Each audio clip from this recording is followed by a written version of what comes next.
You are listening to the IFH Podcast Network. For more amazing filmmaking and screenwriting podcasts, just go to ifhpodcastnetwork.com.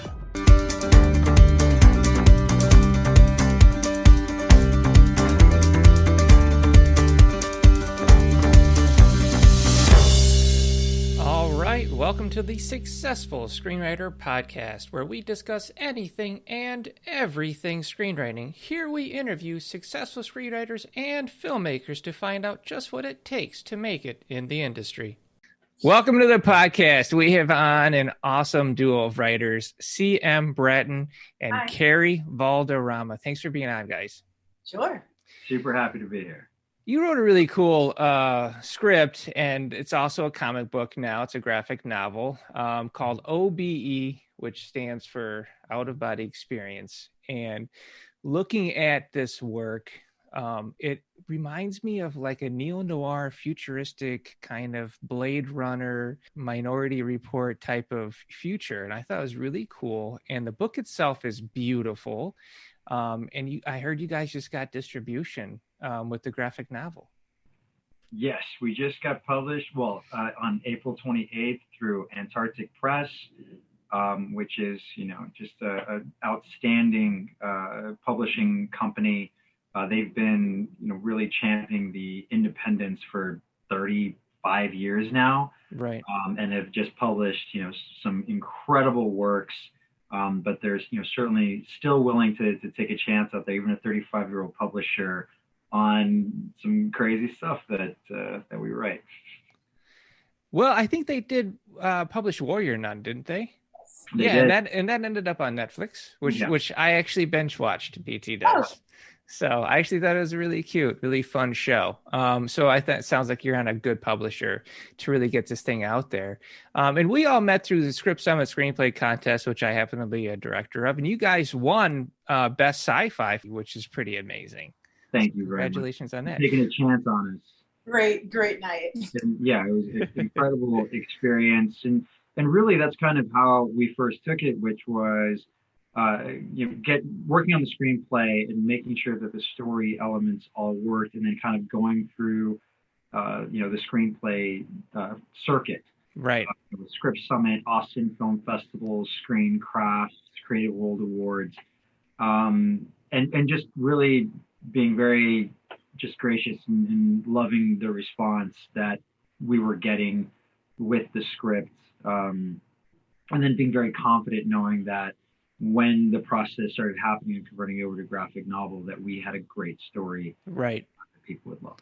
So this is a really cool intellectual property you guys have created. Why don't you do us a solid and kind of walk us through what O.B.E is, the origin story of this script, how you guys kind of came together. Do you want to start? Or you want me to No, start? you go. Take it. Take it away. Kerry and I met in 2006, working on a show together because we were theater actors. During that show, he's like, "Oh, I have this idea for a movie," and then he also brought up another movie idea. And I think in 2010, 2011, we started really working on a different idea, but we wrote a treatment for that. And he's had this idea since we were 15, 14, something like that. Oh, yeah. Wow. So for a very long time. And then we kind of started working on Sanitarium, another movie and comic series and some other projects.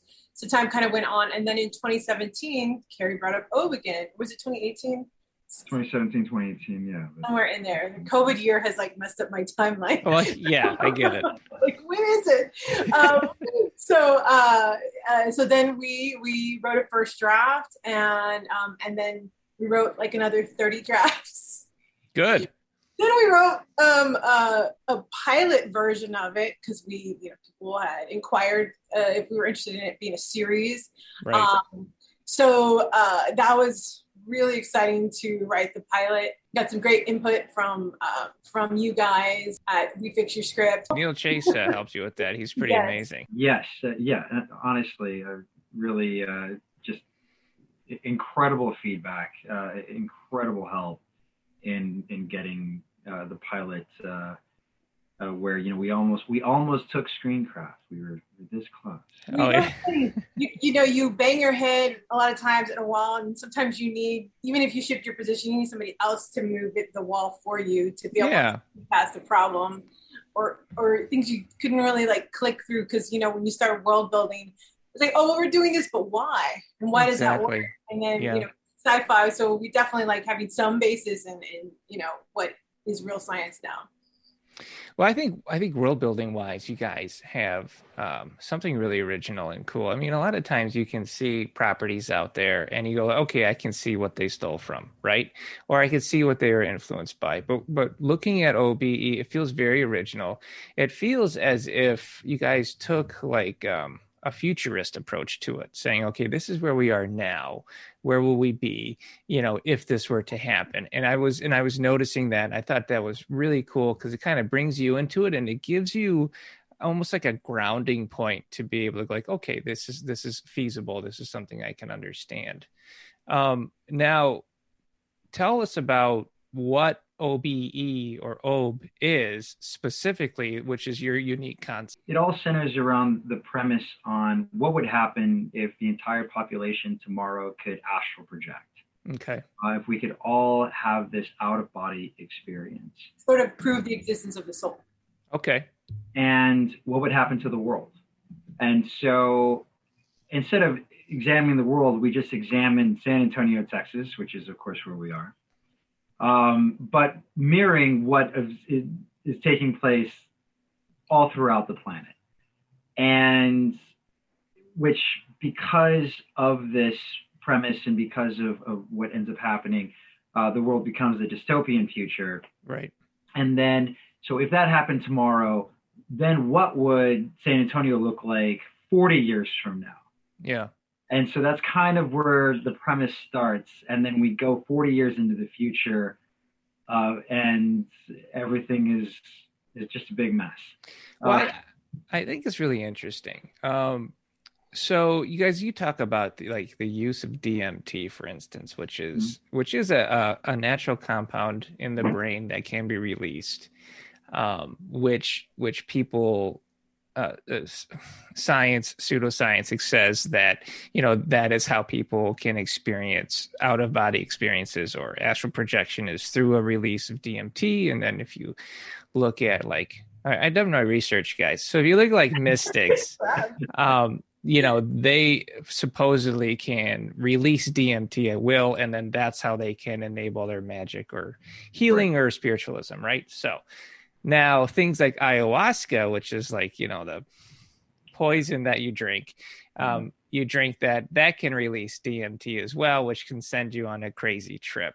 Now, knowing all of that, I used to meditate heavily, like deep sessions for about 20 years. And I actually had an out-of-body experience twice. Nice. That is so cool. Yeah, well, I don't know. It was weird. I'll tell you that much, because this isn't about me, guys. It's about your stuff. But I was atheistic. I did not believe in a higher power or any of that stuff. But I was doing this meditation for self-growth and be a better Geoffrey.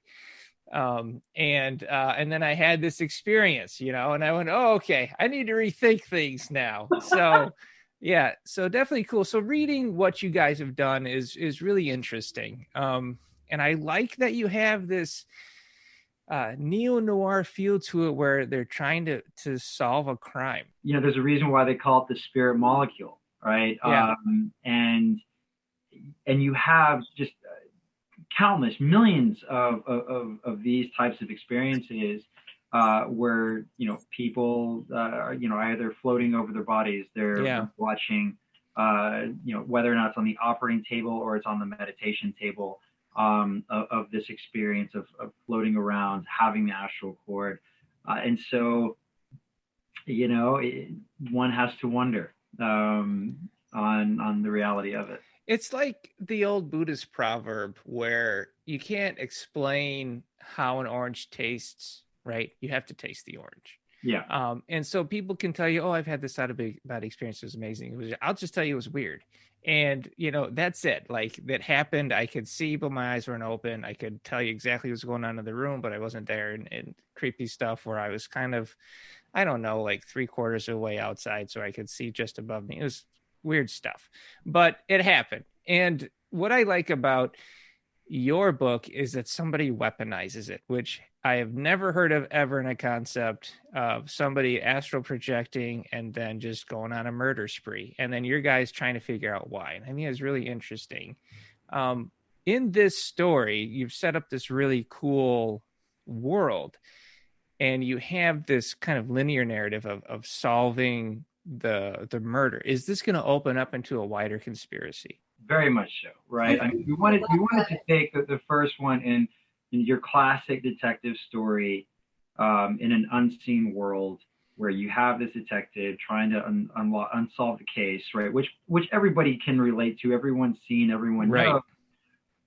So that way, it's not melting your brain when you're watching O.B.E. You can at least follow through, even though where he's going, you've never seen it. You don't understand, but you're like, okay, but I know he's trying to solve a crime, damn it. So I can follow this through line, even though this world is nuts. And then opening it up more, because there's just so many layers that go into the world of O.B.E. happening at this time. The more research we did, the more we realized how layered everything was. You mentioned their DMT and astral projection, and all of that was what you see is, like the coaching scene for how you astral project. All that was based on like actual literature out there for that. And so then it's like, okay, well, if we've accelerated, if we've created new technology to access it, then crimes will change. If we have, for example, Cadence, our AI, it's kind of ate Google and Apple and Siri and all that. Mm-hmm. What is that doing to our security? We've been really spending a lot of time to dig details, so that way when people ask us why this, that, it starts to get fleshed out and explained without us having to say, and this is this thing.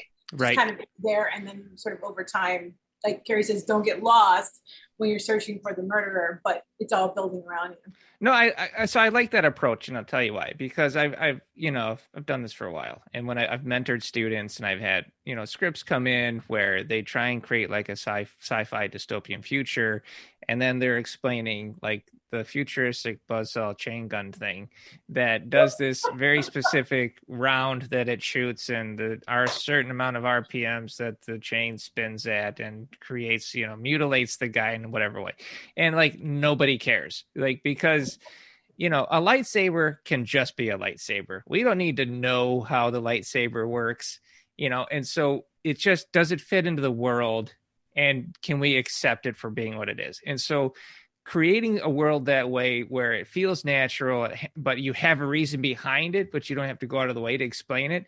It helps us with that suspension of reality, so that we can really enjoy the story of a character that's a human trying to get through this wild, crazy tale, which is what you guys have created. I think that's pretty awesome.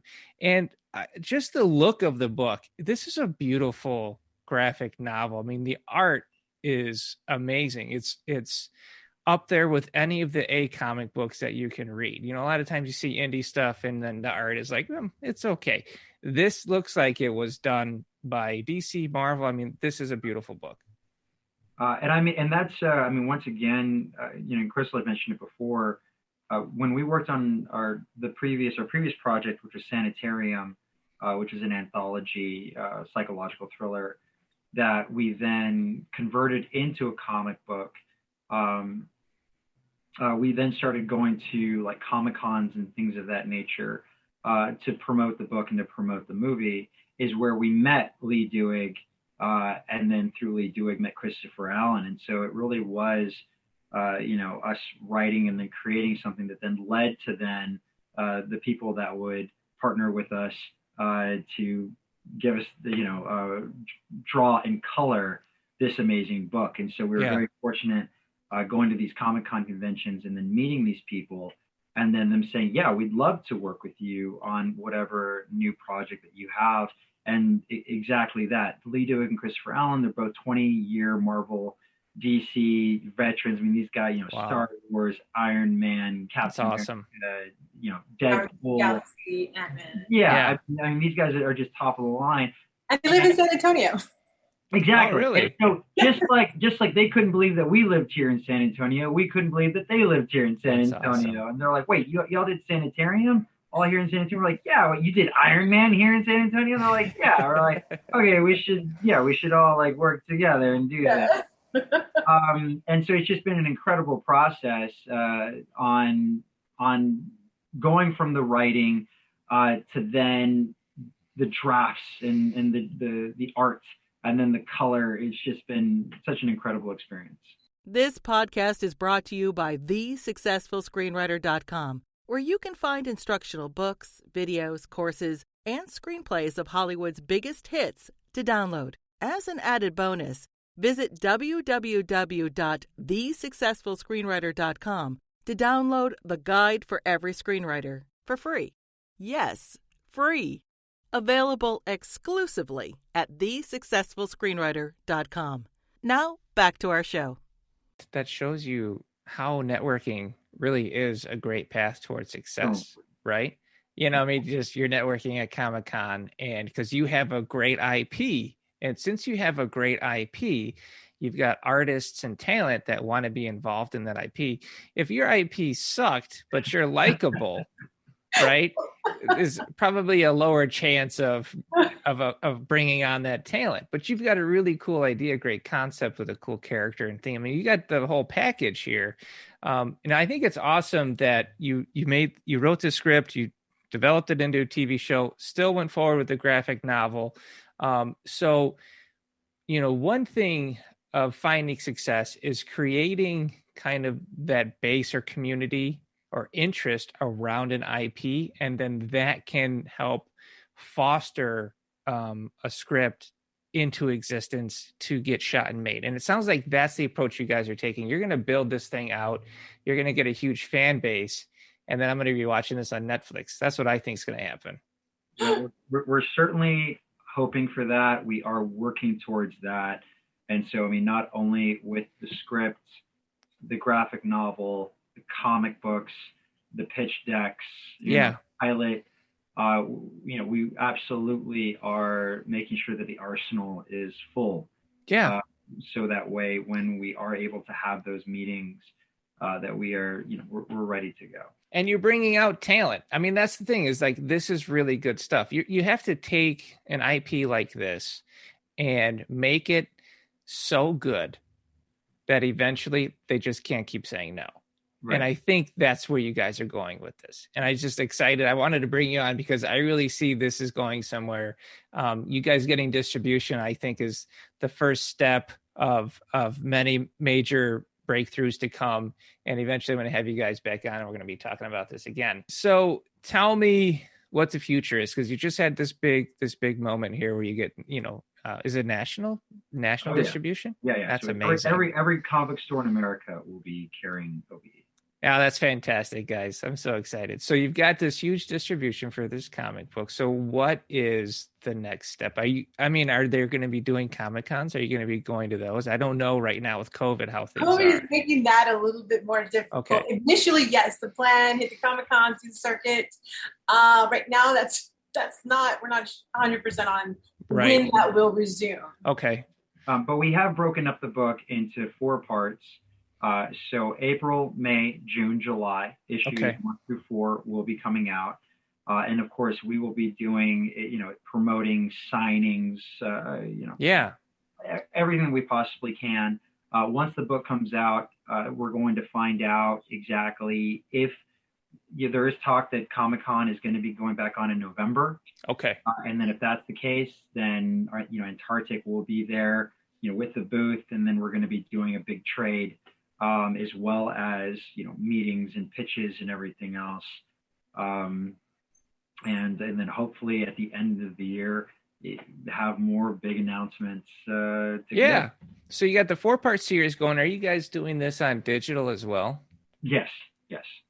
So all multiple platforms, absolutely. It will be available. Yeah, I think that when I wrote my book, and I released it on paperback, it was like, okay, everybody's got a paperback, so now I got to do an ebook, right? So then you got to do an ebook, but then I was like, I'm going to make an ebook that's interactive because nobody has that, so I did that, and then you find out, okay, a lot of people have an ebook. I got to do an audible book. I got to do an audio book now. So you start out going, I'm just going to write a book, and then you go, okay, you've got a million other things and other formats because you have to realize like the more platforms you have available, right? The more chance you have of bringing in that audience and creating that community, that fan base around it. Very good. All right. Is there anything else? I mean, it sounds like you've got a 4-part series with this. Are you looking at a sequel? Are you looking at, building it out or offshoots of this brand? All of that, prequels, yes. We've done a lot. There's so much story. Sometimes I forget about this part of the story because all this other stuff we've been building and working on and developing. It's like, oh yeah, that's right. Here's the beginning. That's great. I mentioned 30 plus drafts. Yeah, we've got your own kind of out of body Game of Thrones going. Just don't make us wait years and years and years for sequels. Absolutely. Yeah, that's not how we work. Contact your local comic book store. Pre-order the book. It's in previews. You can log on to our website, which is canyouobe.com, or you can log on to Antarctic Press's main website as well to be able to secure your copy. Oh, that's awesome. Do you guys have any advice? Because, I mean, you've been through the grinder, Do you guys have any advice for somebody out there that is looking to kind of start this intellectual property and start rolling with this ball? Other than work hard, don't quit. Like we know that. What else you got? Well, you've got to definitely go in there with a lot of patience. Even if you think you're on the verge of signing or a deal or anything can fall apart, even for very famous people all the time. Right. Just because a deal falls apart or something doesn't work out doesn't mean your work isn't worth it. But you also have to be open to input, open to big changes. That's really hard as a writer because, the story's your baby. You're like, right. How dare you talk about my story? No. But then once in a while you'll get a Neil Chase who says, hey, what about this? You're like, oh my God, you're a God. You just decided what I need to do. I'm going to tell him you said that. You have no idea, that just happened. So definitely be open to input and the process. And then Kerry's got some technical stuff I'm sure he's going to say. No, I mean, what I was just going to say was compete. I think it's so important to compete and not only for the networking opportunities, but then also for your self-growth and to be able to know that you're on the right track. And, places like Script Summit, are just, great reminders that, yes, you're doing this right, keep moving forward. Because then if you're not, then maybe you're looking back at your material and saying, what am I missing, right? I've submitted to a dozen screenplay competitions and I didn't even make it through the first round. So maybe I need to go back and reevaluate this. And so I highly encourage submitting for competitions, but then also you never know who you're going to meet at these competitions that will then keep moving your path forward. I think that's great advice. I mean, Neil Chase is now a staff writer at WeFixYourScript.com, and we're happy to have him. But I met Neil at Script Summit. Yeah. Right? He's the only writer at Script Summit that won every year. Script Summit is not an easy contest to do well at because we draw in a lot of talent and a lot of people that know what they're doing, that have done the circuit. And so it's hard to win at Script Summit. And this guy kept winning. As I ended up talking to him, and I don't know any other festivals that hire people from the that submit, but we've done it here. We Fix Your Script, because if I believe in you and you really have it and you prove yourself, all right, come on staff. So yeah, he's amazing. We're excited to have him, and I'm so glad that he was able to come on and with you guys and help out with developing O.B.E. And I think you're right. Finding community at a festival is super important, and you'll never know who you're going to meet. I mean, I met people that I know to this day, years and years later, that I met at one of the first festivals I ever went to, and they're like family to me. Yeah. I literally care for and love these people. And here we met at a dive bar at some crappy hotel. You know what I mean? So it's like, it's Absolutely. Just, you never know, but you find your tribe. Yeah. Couldn't agree more. All right. Well, I'm really excited to see where this goes, guys. Really appreciate you being on. Thank you so much for having me. Thank you, Geoffrey. Thanks for listening. If you enjoyed this episode, please subscribe and share in your social media where you can tag us at The Successful Screenwriter.